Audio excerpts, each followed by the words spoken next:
Si el hombre muere, ¿volverá a vivir? ¿Qué significa estar ausente del cuerpo y presente con el Señor? ¿Fue Jesús con el ladrón al paraíso el Viernes Santo? ¿Claman en realidad las almas de los muertos debajo del altar? El pastor Bo responde a estas y otras preguntas en la serie extraordinaria Textos Difíciles sobre el estado de los muertos. Oremos. Es con humildad y sintiendo nuestra necesidad, Padre Celestial, que venimos delante de tu trono en este día para implorar la presencia de tu Espíritu Santo. Te rogamos, Señor, que nos des claridad de pensamiento para que podamos comprender tu voluntad, que podamos pensar no nuestros pensamientos, sino los tuyos. Te damos gracias por escuchar nuestra oración y por responderla, porque te lo pedimos en el precioso nombre de tu Hijo, Cristo Jesús. Amén. En el día de hoy vamos a estudiar dos palabras que encontramos en el Antiguo y el Nuevo Testamento. En efecto, una en el Antiguo y la otra en el Nuevo. Antes de decirles cuáles son esas dos palabras, sin embargo, quiero decir que las palabras que hemos estudiado durante los últimos temas, como por ejemplo espíritu, alma, son palabras que eran muy comunes en el mundo griego en que se escribió el Nuevo Testamento. No solamente eso, sino que la palabra Hades, que es una de las palabras que vamos a estudiar en el tema de hoy, se usaba muy comúnmente también en el mundo griego. Es decir, que estas palabras que hemos estudiado y que estamos a punto de estudiar se usaban mucho por parte de los filósofos griegos, como por ejemplo Sócrates y Platón. Lo interesante es que estas mismas palabras se usan también en el Nuevo Testamento. Como ya estudiamos, la palabra espíritu se emplea en el Nuevo Testamento. La palabra alma también se emplea allí. Y como encontraremos, se usa también la palabra Hades. Ahora, el punto clave que necesitamos determinar es si debemos nosotros buscar el significado de estas palabras de acuerdo a cómo se usaban por los filósofos en el mundo griego, o si estas palabras, aunque son las mismas que se usaban en el mundo griego, tienen una connotación diferente en la Sagrada Escritura. Es decir, debemos nosotros buscar el significado de estas palabras como se usaban en el mundo griego, o debemos buscar el significado de estas palabras como se usan en el contexto o en el marco bíblico. Vamos a estudiar, como les mencioné, para ilustrar este punto, de que aunque el Nuevo Testamento usa las mismas palabras que se usaban en el mundo griego, llevan una connotación bíblica distinta. Analizaremos dos palabras. Una en el Antiguo Testamento, que es la palabra Seol, y luego una palabra en el Nuevo Testamento que equivale a Seol en el idioma griego, y esa palabra es Hades.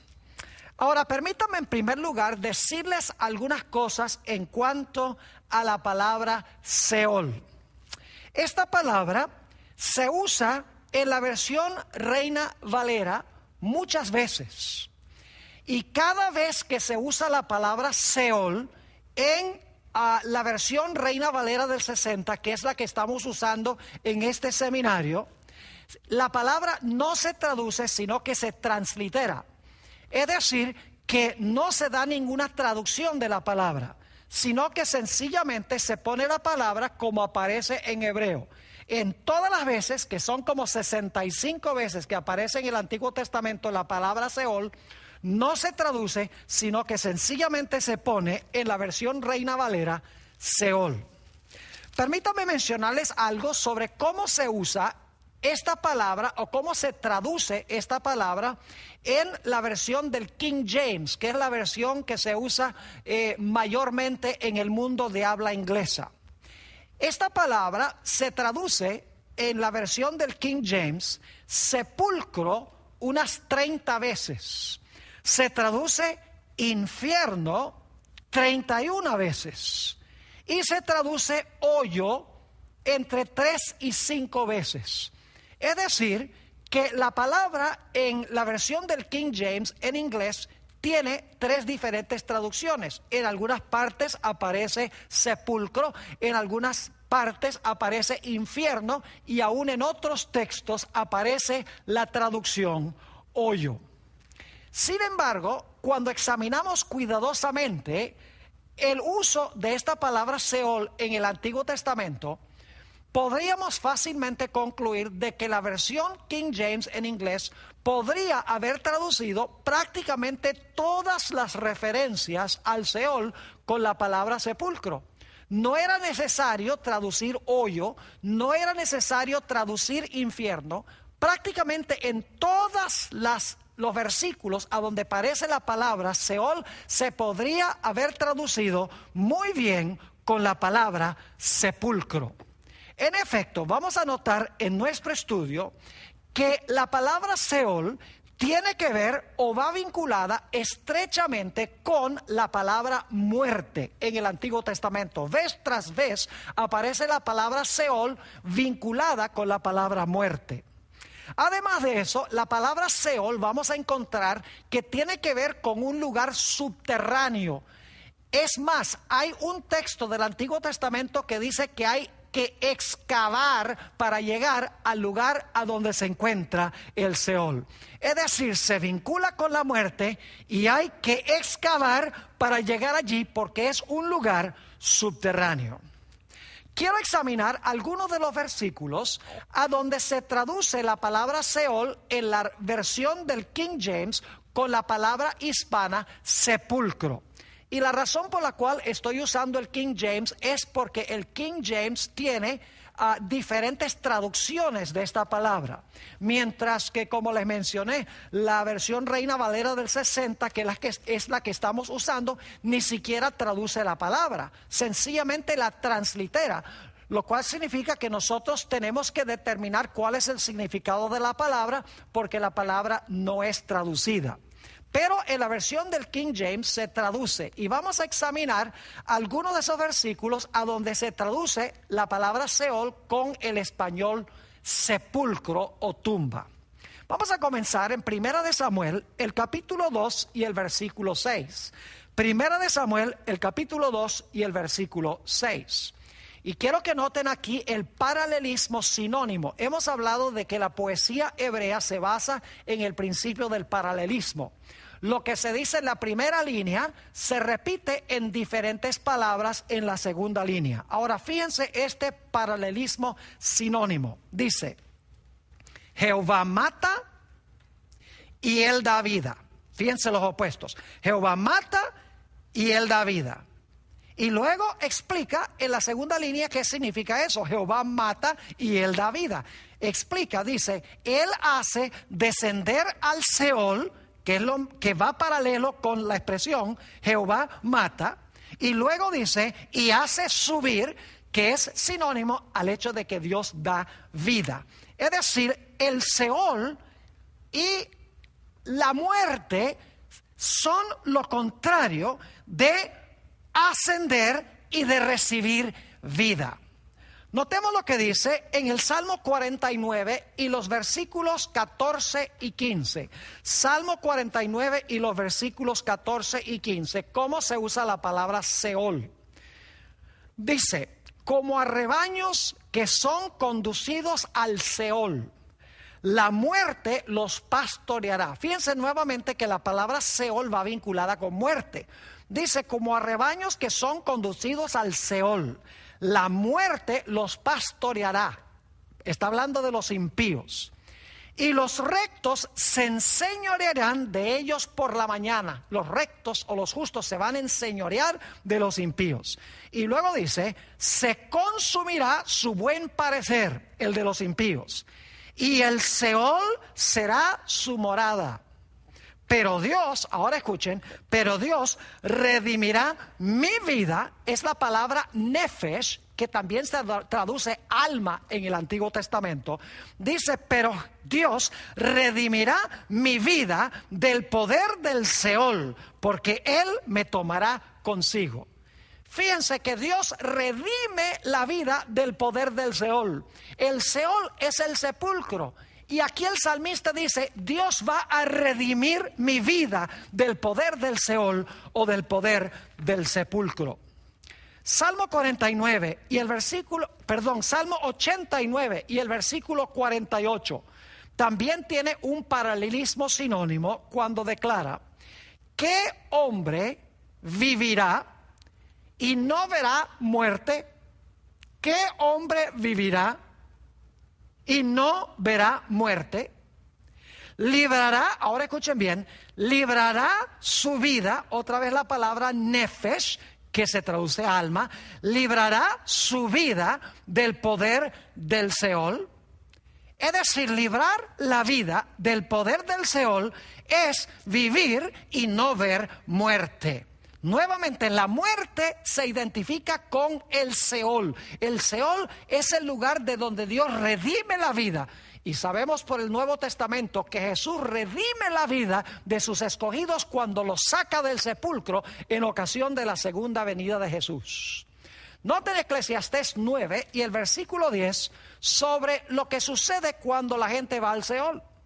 Dice: todo lo que te viniere a la mano para hacer, hazlo según tus fuerzas, es decir, mientras estás vivo, porque en el Seol, que debería traducirse sepulcro, lo estoy leyendo de la versión Reina Valera de 60, pero como les mencioné, se usa la palabra sepulcro en la versión del King James en inglés. Dice: todo lo que te viniera a la mano para hacer, hazlo según tus fuerzas, porque en el Seol, a donde vas, no hay obra, ni trabajo, ni ciencia, ni sabiduría. Es decir, que en el Seol no hay ninguna actividad, no hay conciencia, porque en el Seol, en el sepulcro, la gente está muerte e inerte. Isaías 38 y el versículo 10 también usa la palabra Seol.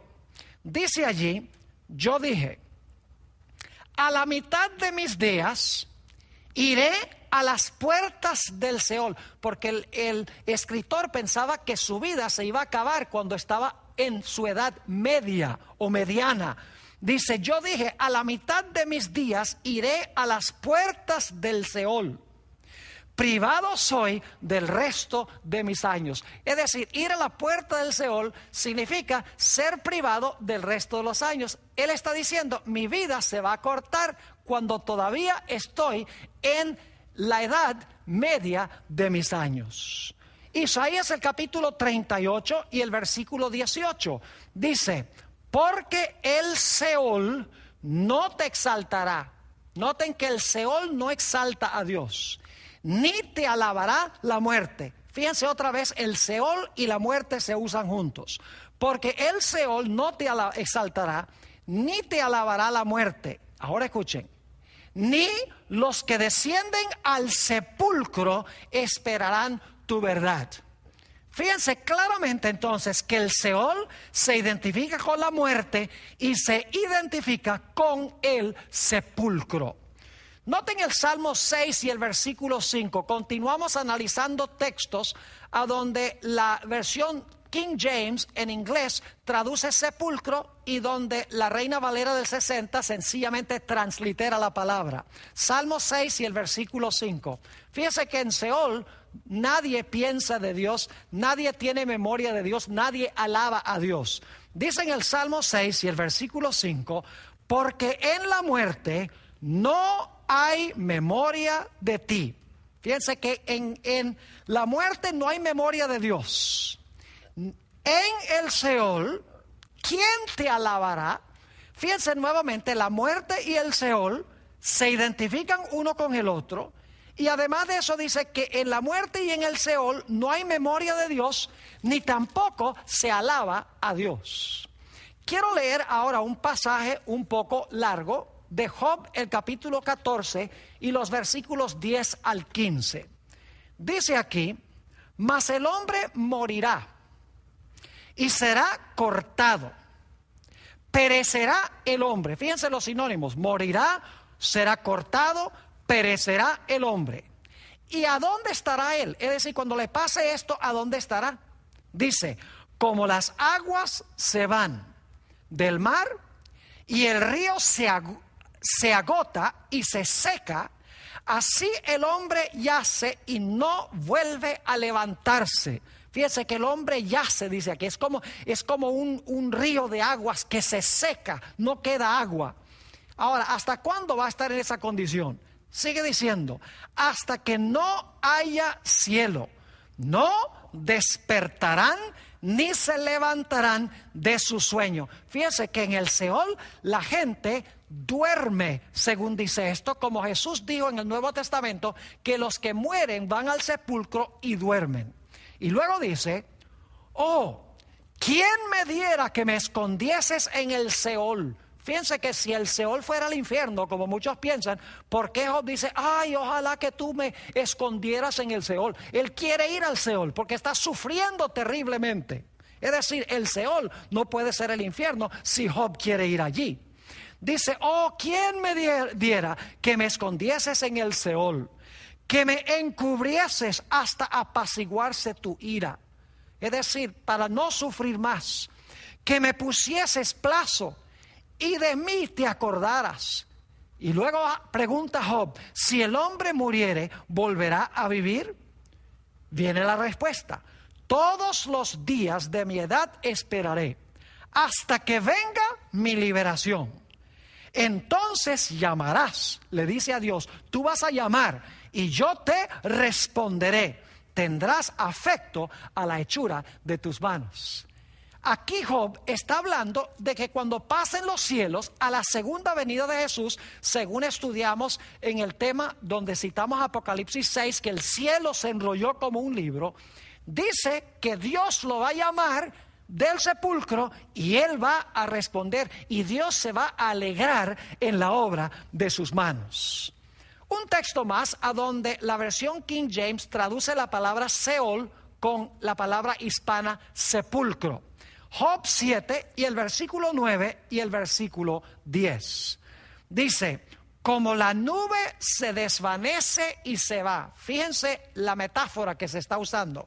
Como la nube se desvanece y se va, así el que desciende al Seol, fíjense que al Seol se va para abajo, dice, el que desciende al Seol no subirá, no volverá más a su casa, ni su lugar, ni su hogar conocerá más. Ahora vamos a examinar algunos textos a donde la versión King James traduce la palabra Seol no con la palabra sepulcro, sino con la palabra infierno. Y ustedes se van a dar cuenta que en cada uno de estos casos, la versión King James podría haber traducido sepulcro, como en todas las otras referencias que hemos estudiado. Por alguna razón inexplicable, los traductores de la versión King James tradujeron algunos versículos sepulcro y otros versículos lo tradujeron la palabra infierno sin que fuera necesario en ningún sentido de la palabra. Vamos a examinar algunos textos a donde la versión King James traduce con la palabra infierno y la versión Reina Valera del 60, que es la que estamos leyendo aquí, traduce sencillamente con una transliteración usando la palabra hebrea Seol. Salmo 116 y el versículo 3.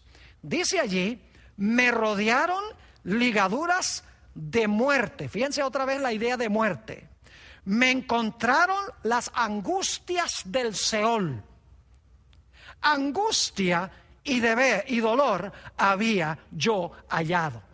Fíjense que aquí fácilmente se podría haber traducido, me rodearon ligaduras de muerte, me encontraron las angustias del sepulcro. No era necesario traducir infierno como lo hace la versión King James. Nuevamente, el Seol se identifica con la muerte, no con vida en miseria, dicho sea de paso. Proverbios el capítulo 7 y el versículo 27. Proverbios el capítulo 7 y el versículo 27. Fíjense nuevamente cómo se relaciona el Seol con la muerte.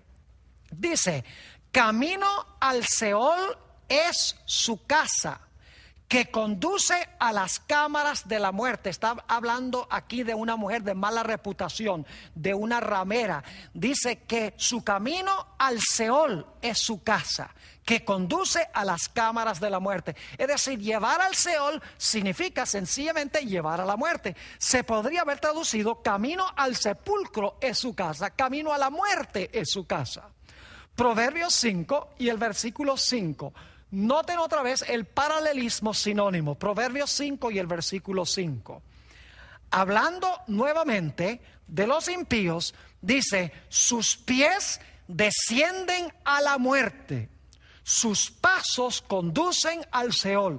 Fíjense el paralelismo sinónimo, dice, sus pies descienden a la muerte, y eso se repite en otras palabras donde dice sus pasos conducen al Seol. Es decir, el Seol es el lugar a donde están los muertos, es el lugar de la muerte.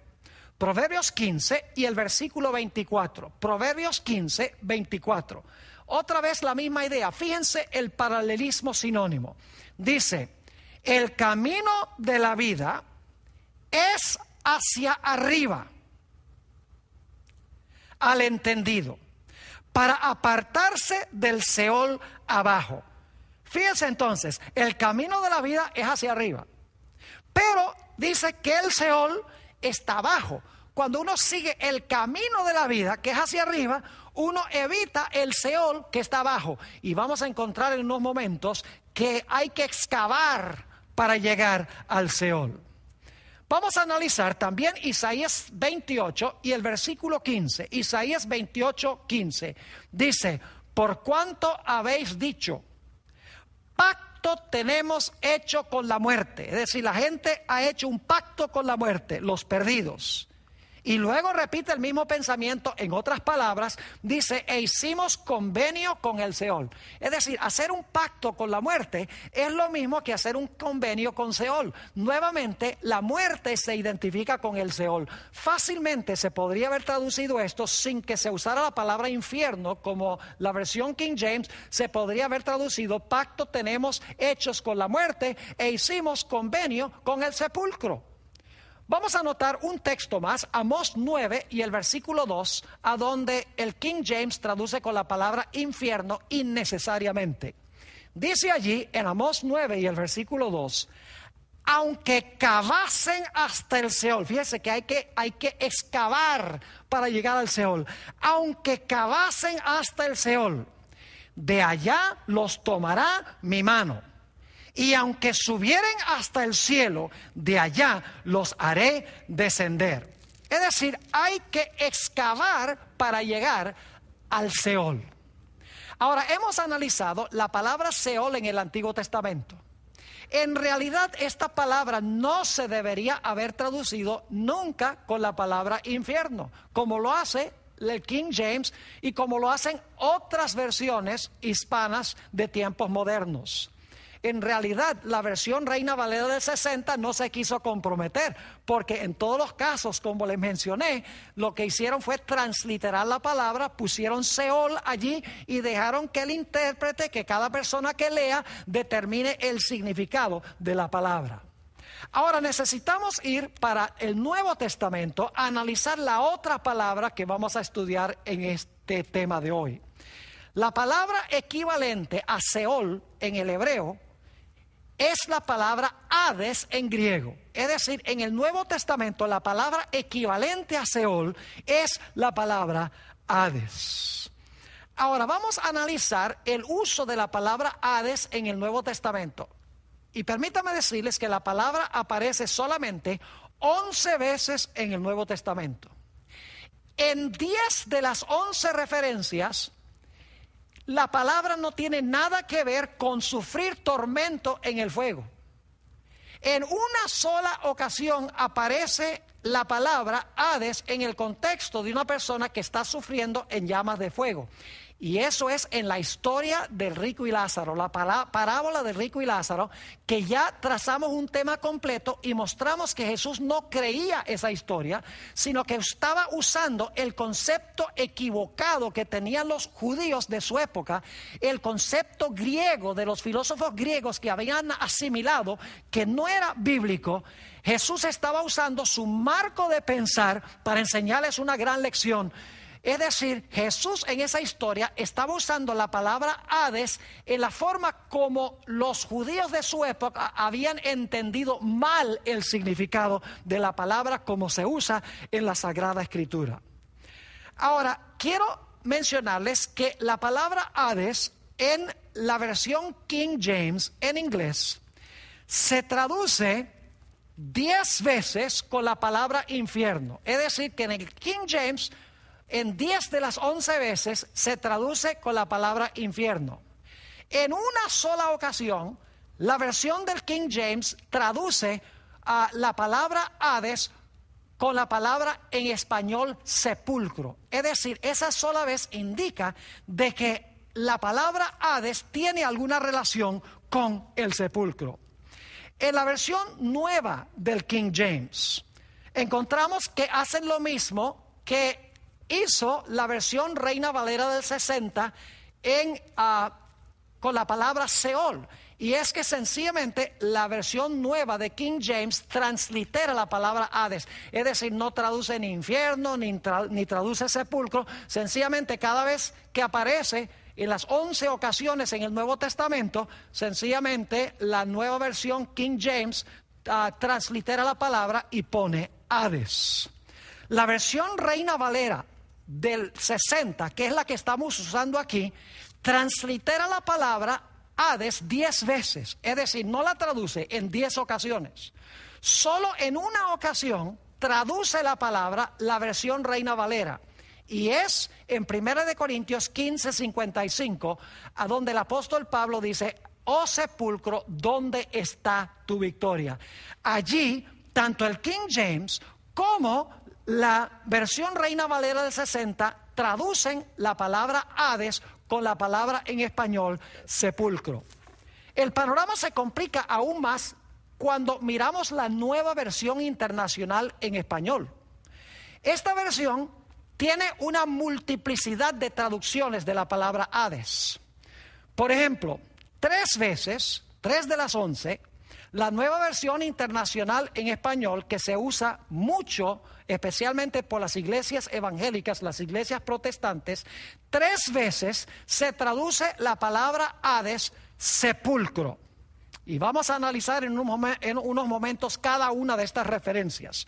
2 veces la nueva versión internacional traduce la palabra Hades con la palabra abismo en español.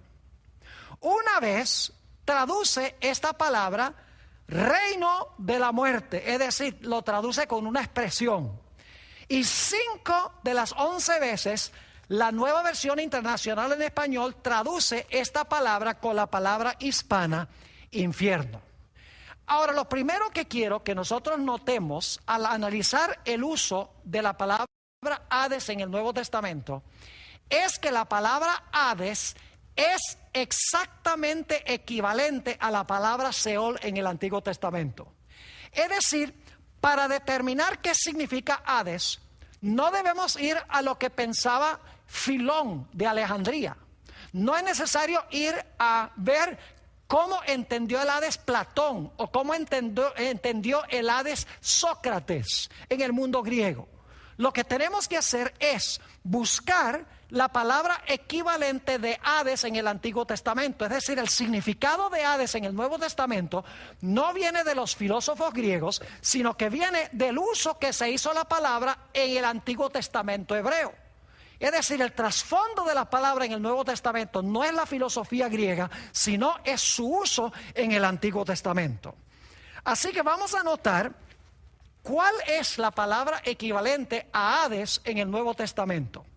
Saben ustedes, hay 2 textos que comprueban que la palabra Hades en el Nuevo Testamento, en griego, es exactamente equivalente a la palabra Seol que analizamos del Antiguo Testamento, que se debe traducir sepulcro o tumba. Y ustedes dicen, ¿cómo sabemos que las dos palabras son equivalentes en diferentes idiomas?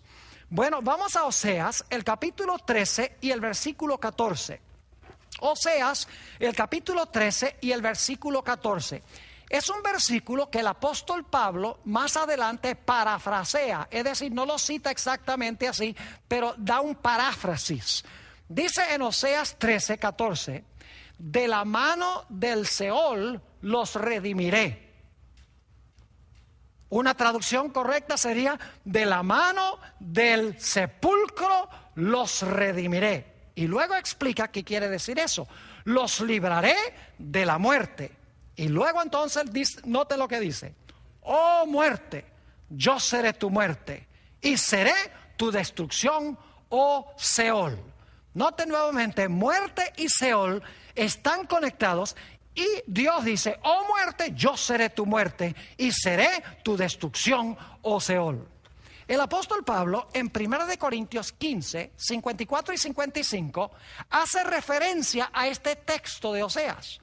Pero en vez de usar la palabra Seol, usa la palabra Hades, sepulcro. Y como les mencioné, la nueva versión internacional y la versión Reina Valera del 60 y la versión King James, todos traducen la palabra Hades con la palabra hispana sepulcro cuando aparece en 1 Corintios 15, 55. Fíjense lo que dice el apóstol Pablo. Y cuando esto corruptible se haya vestido de incorrupción y esto mortal se haya vestido de inmortalidad, entonces se cumplirá la palabra que está escrita. Sorbida es la muerte en victoria.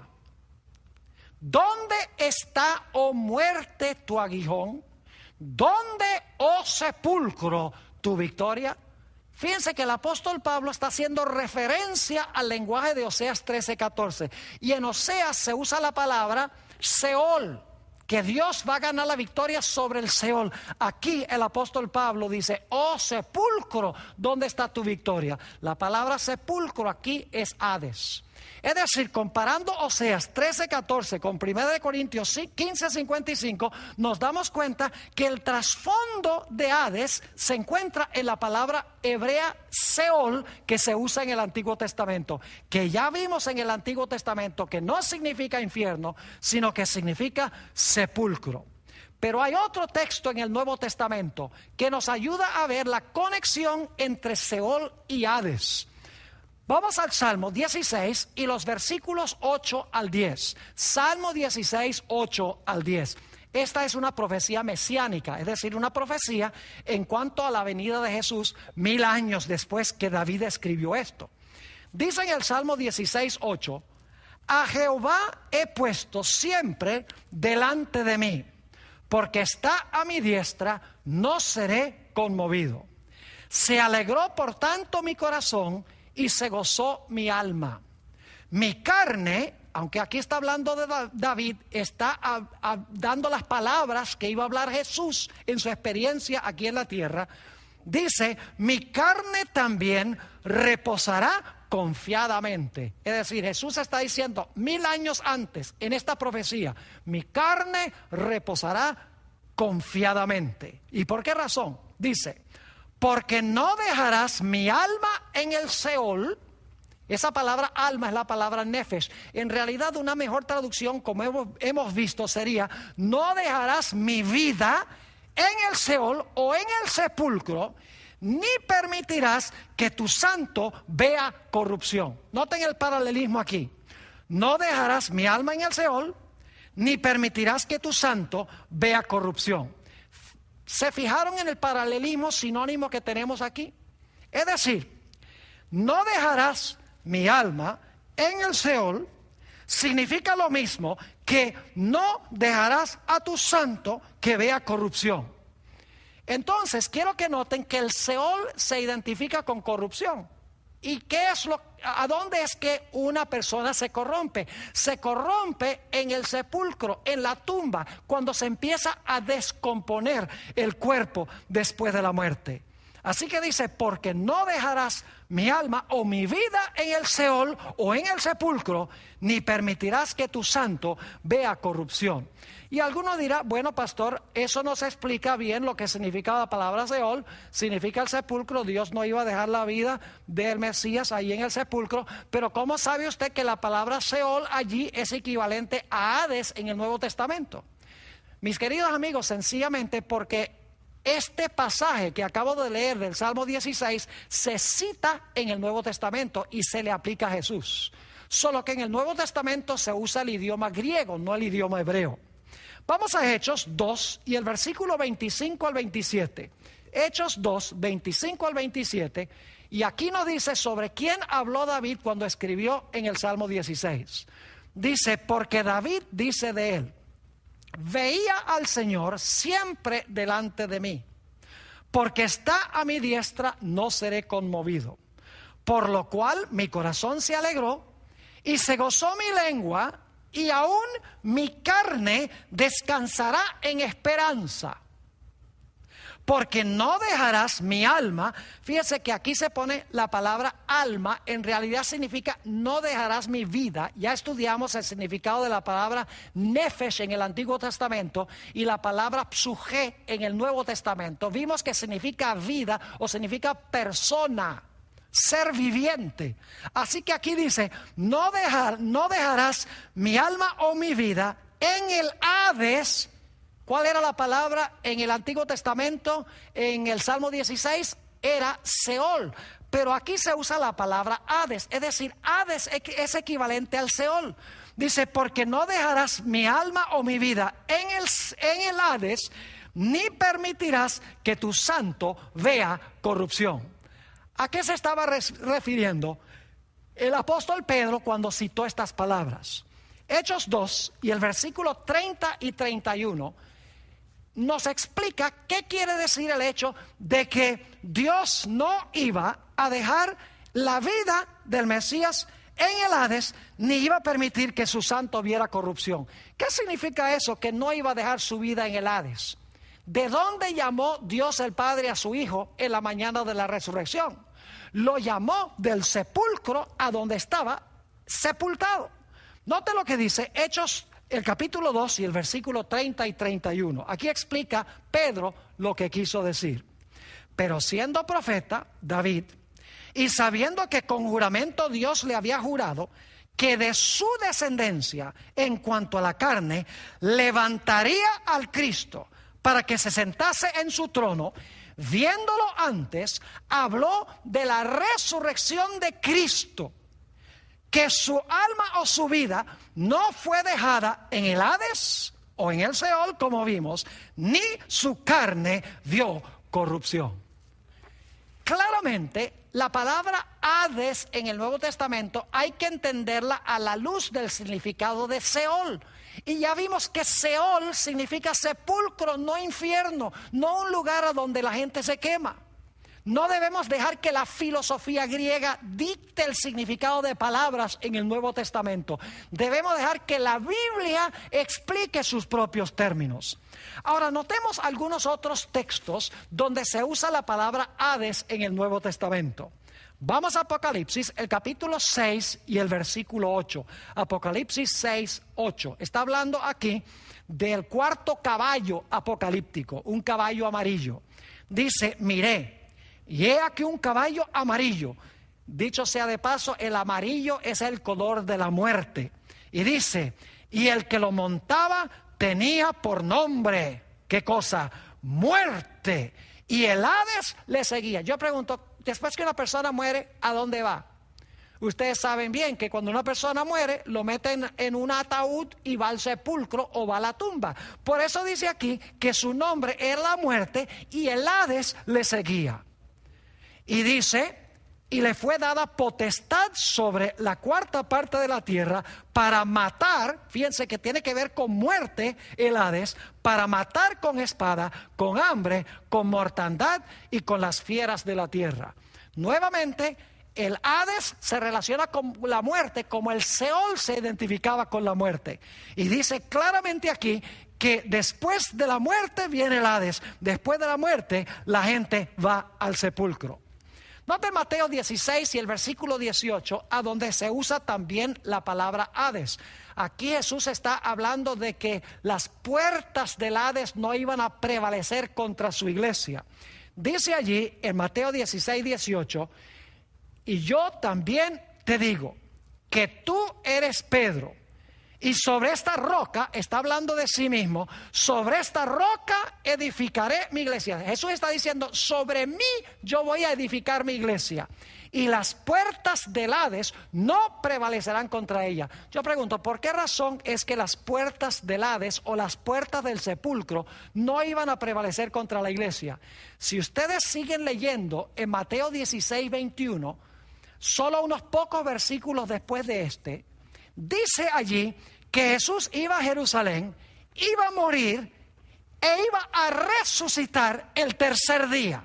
Es decir, la razón por la cual las puertas de la muerte, y muchas versiones traducen las puertas del infierno, pero en realidad se puede traducir las puertas del sepulcro, no iban a prevalecer contra la iglesia. ¿Por qué razón?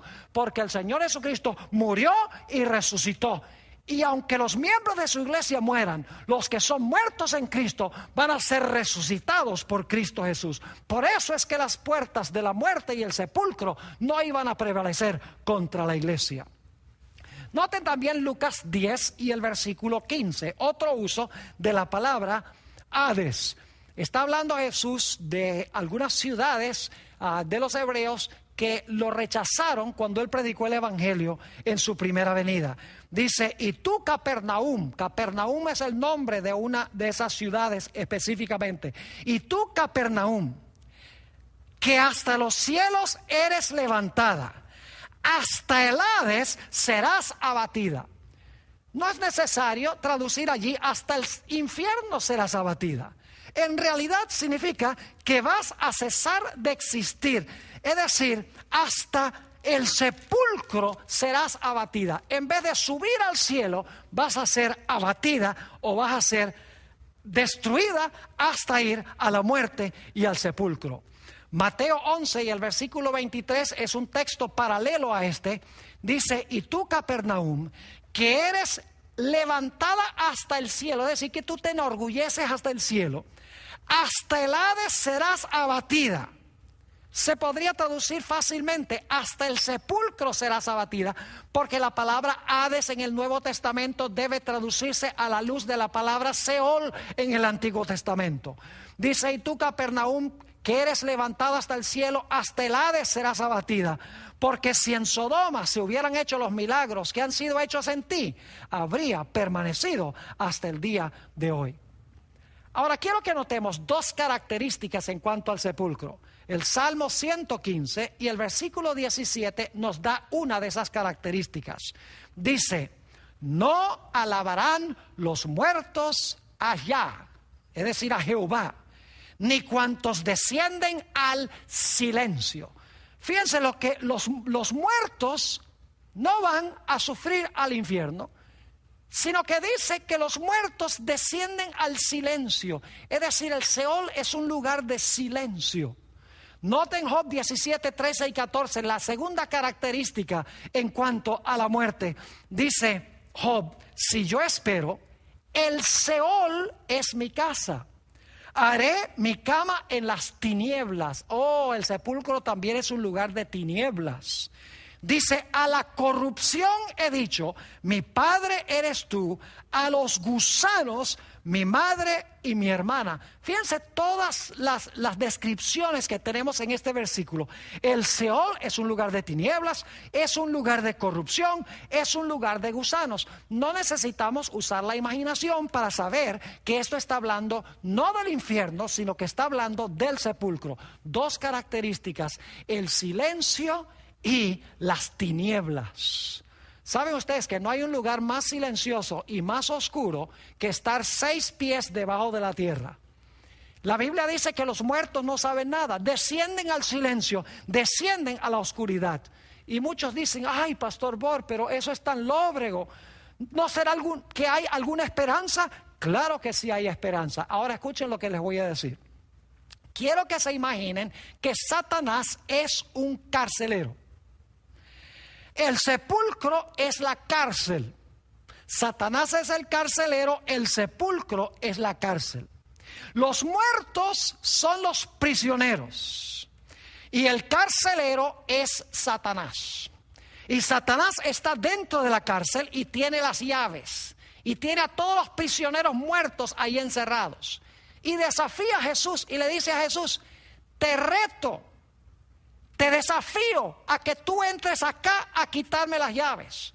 Pues la Biblia dice que el Señor Jesucristo murió, entró allá a la prisión de la muerte, le quitó las llaves a Satanás, abrió la puerta desde adentro, salió en la mañana de la resurrección y dijo: yo soy la resurrección y la vida, porque yo vivo, vosotros también viviréis. Ahora, esta ilustración no la inventé yo. En realidad, esta ilustración la encontramos en la Sagrada Escritura. Apocalipsis 1 y el versículo 17 y 18. Apocalipsis 1, 17 y 18, a donde aparece nuevamente la palabra Hades. Dice Juan: cuando vio a Jesús, caí como muerto a sus pies, y él puso su diestra sobre mí diciéndome: no temas, yo soy el primero y el último, y el que vivo, y estuve muerto, fíjense, vivo y estuve muerto, mas he aquí que vivo por los siglos de los siglos, amén. Y luego fíjense lo que dice: y tengo las llaves de la muerte y del Hades. Jesús tiene las llaves de la muerte y del sepulcro, según dice esto. Por eso es que la Biblia dice que Jesús es el primogénito de entre los muertos. Fíjense, Apocalipsis 1 y el versículo 4 y 5, dice Juan a las 7 iglesias que están en Asia: gracia y paz a vosotros, del que es y que era y que ha de venir, y de los 7 espíritus que están delante de su trono, y de Jesucristo, el testigo fiel, el primogénito de los muertos. Fíjense que a Jesús se le llama el primogénito de los muertos. Y claro, la pregunta surge: ¿será que Jesús fue el primero en resucitar? ¿Significa primogénito de los muertos que fue el primero en resucitar? Claro que no. Porque en el Antiguo Testamento hubo 3 resurrecciones antes que resucitara Jesús. Tenemos el caso de Moisés, no voy a entrar a hablar de eso ahora. Tenemos el hijo de la viuda de Sarepta.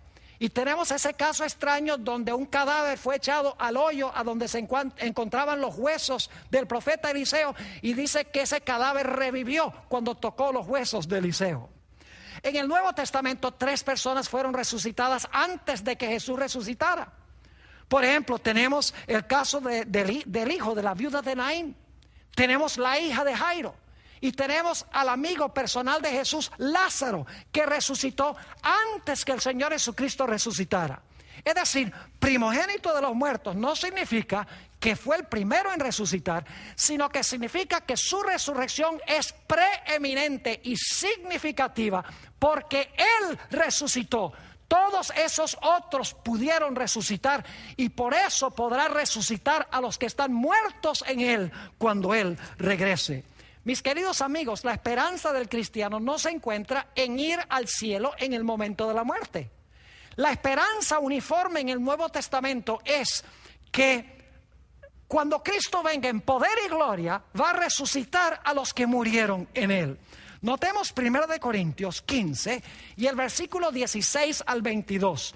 1 Corintios 15 y el versículo 16 al 22. Fíjense que lo central es la resurrección, no la inmortalidad del alma.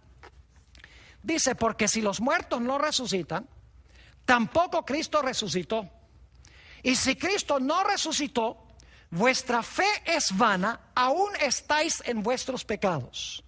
Entonces también, escuchen bien, los que durmieron en Cristo perecieron. Es decir, si Jesús no resucitó, los que duermen en Cristo perecen. Ahora sigue diciendo: si en esta vida solamente esperamos en Cristo, somos los más dignos de conmiseración de todos los hombres. Mas ahora Cristo ha resucitado de los muertos, primicias de los que durmieron es hecho. Por cuanto la muerte entró por un hombre, también por un hombre la resurrección de los muertos. Porque así como en Adán todos mueren, también en Cristo todos serán vivificados. En este pasaje se deja muy en claro que la esperanza del cristiano es la esperanza de la resurrección, no ir al cielo en el momento de la muerte. Fíjense que muchas personas, cuando se está predicando en un funeral, aún los ministros dicen: ay, nuestra querida hermana Juana está ahora disfrutando con Jesús en el cielo. Escúcheme bien entonces, en vez de llorar, en vez de lamentarnos, en vez de derramar lágrimas, lo que deberíamos hacer en un funeral es tener una fiesta. Porque imagínense, si la hermana Juana está disfrutando con Jesús en el cielo, qué gran gozo debe causar eso. Pero la Biblia no enseña que la hermana Juana se fue al cielo. La Biblia enseña que la hermana Juana, si murió en Cristo, fue al sepulcro y queda allí durmiendo hasta que Cristo venga en poder y gloria para resucitarla de los muertos.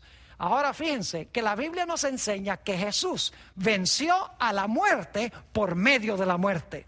Hebreos el capítulo 2 y el versículo 14 y 15 dice: así que por cuanto los hijos participaron de carne y sangre, esos somos nosotros, Él también, Jesús también participó de lo mismo, para destruir, ahora escuchen, para destruir por medio de la muerte al que tenía el imperio de la muerte, esto es el diablo, y librar a todos los que por el temor de la muerte estaban durante toda la vida sujetos a servidumbre. Dice que Jesús derrotó la muerte por medio de la muerte. Es decir, Jesús entró al sepulcro, desafiado por Satanás, murió, entró allá, agarró las llaves de las manos de Satanás, abrió la puerta desde adentro y salió y dijo: porque yo vivo ahora, algún día mi pueblo, aunque muriere, también vivirá. Y es interesante que el antídoto de la muerte es la muerte de Cristo Jesús. Yo no sé si ustedes sabían, pero la forma como se hace un antídoto en contra del veneno de una serpiente es usando el mismo veneno de la serpiente. Es decir, Satanás trajo la muerte y Jesús, por medio de su muerte, venció la muerte que había sido introducida por Satanás, la serpiente antigua. Ahora quiero que notemos las últimas dos referencias a la palabra Hades en el Nuevo Testamento. Estos dos usos de la palabra Hades tienen que ver ya con el final de la historia después de los 1000 años. Apocalipsis 20 y el versículo 13 al 15. Esto es después del milenio. Y el mar entregó los muertos que había en él. Y la muerte y el Hades, fíjense otra vez, muerte y Hades juntos, la muerte y el Hades entregaron los muertos que había en ellos. Fíjense que en el Hades no hay gente viva. Aquí dice que la muerte y el Hades entregaron a los muertos que estaban en ellos. Es decir, en el Hades están los muertos, porque es el sepulcro. Dice: y el mar entregó los muertos que había en él. Y la muerte y el Hades, o el sepulcro, entregaron los muertos que había en ellos. Y fueron juzgados cada uno según sus obras. Y la muerte y el Hades, o la muerte y el sepulcro, fueron lanzados en el lago de fuego. Ahora, el Hades no puede ser un lago de fuego a donde va la gente a quemarse cuando se muere, porque en ese caso, cuando dice que el Hades es echado en el lago de fuego, sería como decir que el lago de fuego es echado al lago de fuego, o el infierno es echado al infierno. Tiene mucho más sentido decir que la muerte y el sepulcro fueron lanzados al lago de fuego. Y luego dice: esta es la muerte segunda. Cuando la gente es lanzada allí, cuando la muerte y el infierno son lanzados allí al fuego, dice que esta es la muerte final, la muerte segunda. Y dice: y el que no se halló escrito en el libro de la vida fue lanzado al lago de fuego. Ahora quiero leer dos textos para terminar. 1 Corintios 15, 26. A veces hago la pregunta: ¿cuál va a ser el último enemigo que va a ser destruido? Y las personas que conocen bien la Biblia, pues generalmente dan la respuesta correcta. Pero las personas que no reflexionan mucho o posiblemente no han leído mucho la Biblia, siempre contestan, oh, el último enemigo que va a ser destruido es el diablo. Pero la Biblia no dice eso.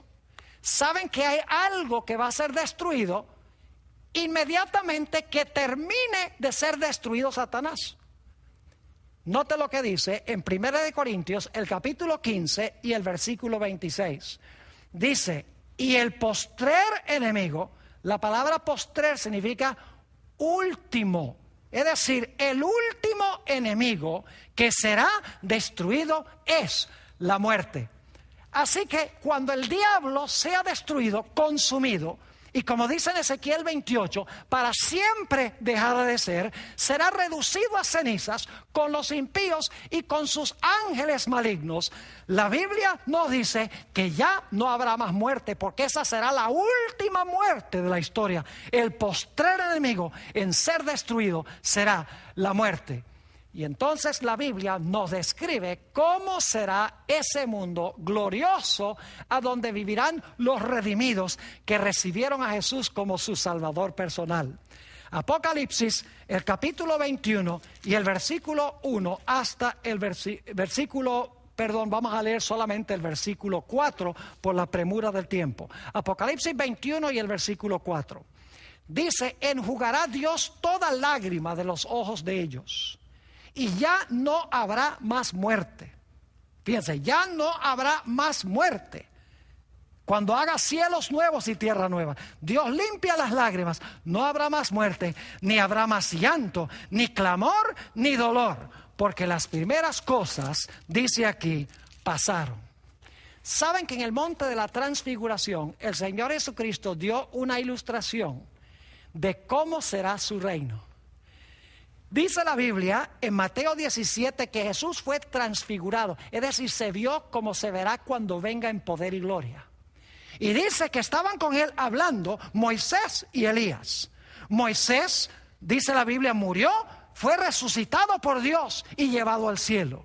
Elías, por el otro lado, fue llevado al cielo de entre los vivos. Tenemos dos grupos representados en esos dos hombres.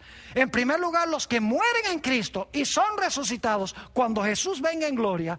Y Elías representa a los que serán trasladados al cielo de entre los vivos. En el monte de la transfiguración se vio un reino de Cristo en miniatura. Y el que da la esperanza a los que están vivos y a los que están muertos cuando Jesús venga es Cristo Jesús, quien viene en poder y gloria, toca la trompeta y llama a sus hijos del Hades, del Seol, los llama del sepulcro y dice, despertaos, despertaos los que dormís en el polvo de la tierra. Oh, mi querido amigo, ojalá que tú hayas aceptado a Jesús como tu Salvador, para que estés en Cristo y si llegases a morir, puedas resucitar cuando Jesús venga.